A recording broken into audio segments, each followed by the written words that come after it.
hitching posts were under the new garage. That garage burned in, I guess it was 2000.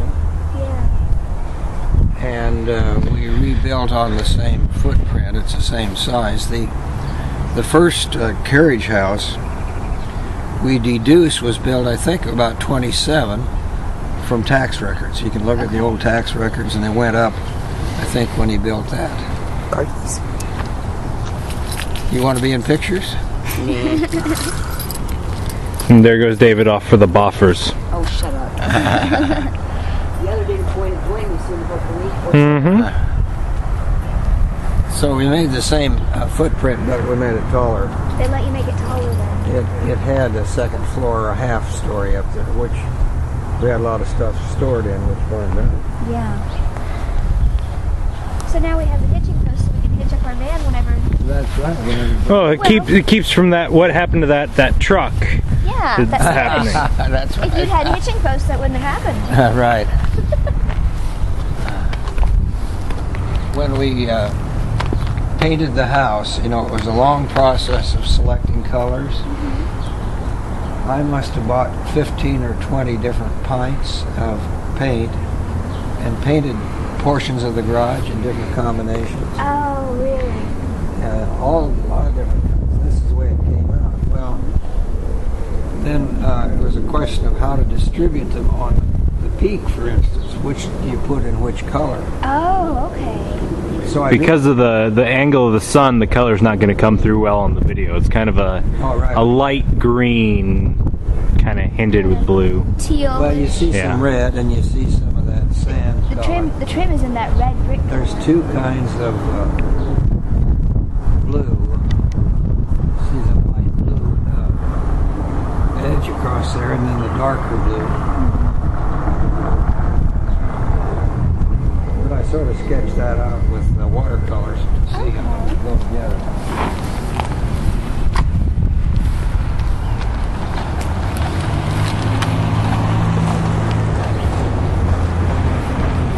Wraparound porch. In the summer, we like to sit out there. We come out from the library through that etched glass door. It's a nice place to sit. And this tree, it's got two tops now. You used to wrap it with those big old Christmas lights. Well, looks like there's still a few up there. Some of them are still up there. I couldn't get them out the last time. But it's way too big now.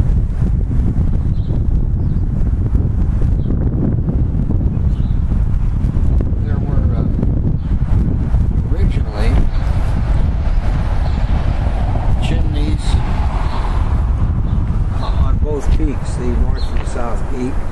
That would be for the fireplaces, you know, those two fireplaces on each north and south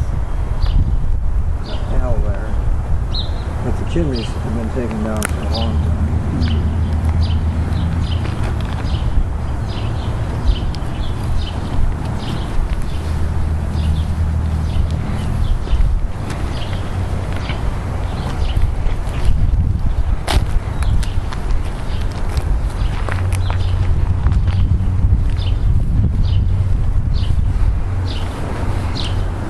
See, that's the dogwood. And it'll be covered with some nice white blossoms when they come out. But it's a very slow-growing tree. We planted that to remember Stephen. That's Stephen's tree. So that was probably about 8 years old. But it won't get big. This is not the climate, not the best climate for dogwoods. Sally in New Jersey has big dogwoods. We had a pear tree here, which we took out.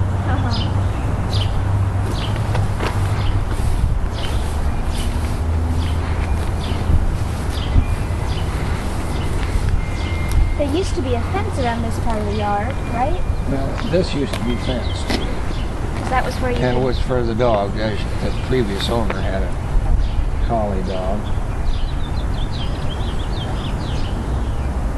She was a single young woman, 2 kids, And before we moved in here, after we bought it, she had us over for a cookout. She had steaks.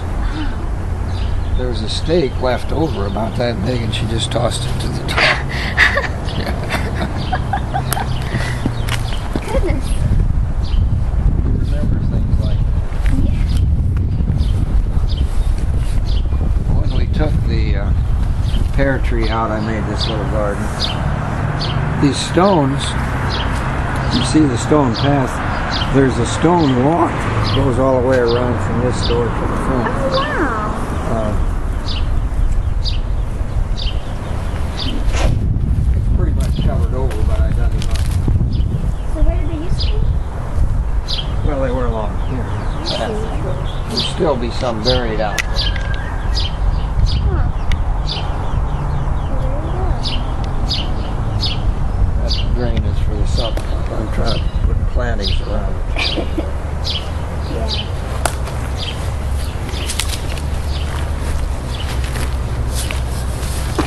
This tree, Oh, there's a clothespin on the tree. that's for lights. Dylan and I put lights all over this tree. Oh. When he was here at Thanksgiving. It's strategically placed to be between that window and that alley because Jan doesn't like to look at that messy alley out there. I see. So I put the tree in between. Very nice. That alley doesn't drain, so it's always wet. That's a rental house, so they don't pick up their trash. Yeah.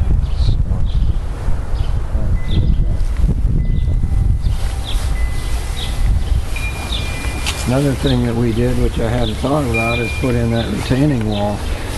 There was a retaining wall there, but it was falling over, so we had to replace it. What are these little plants called? Those are creeping phlox. Oh, great. They're creeping all over, as you can see. I see that.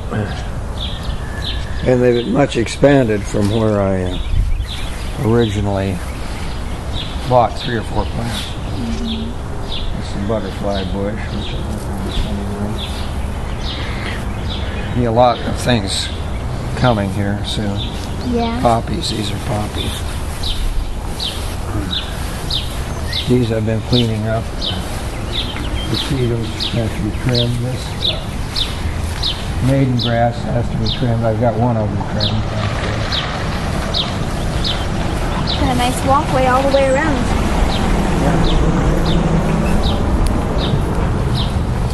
St. John's wort has nice yellow blossoms. It's also used medicinally, St. John's wort. Yeah. This is a pyracantha, and I shouldn't have put it in there. It grows like crazy, and I have to keep cutting it back. But it has those little orange berries on it.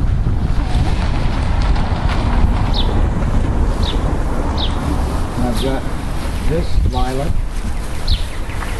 and that lilac, which have been several years. They're kind of slow growing, but they're the old-fashioned purple lilacs. They'll get bigger too. Various sedums, those sedums just spread out. I'm going to put annual sheep with zinnias. They're not pansies, petunias, zinnias, daisies. Yeah. Petunias are pretty. Yeah. And so this drive, is this the same place the original drive was that the carriages would come off? Yeah. Apparently. Of course, it was just gravel when we moved.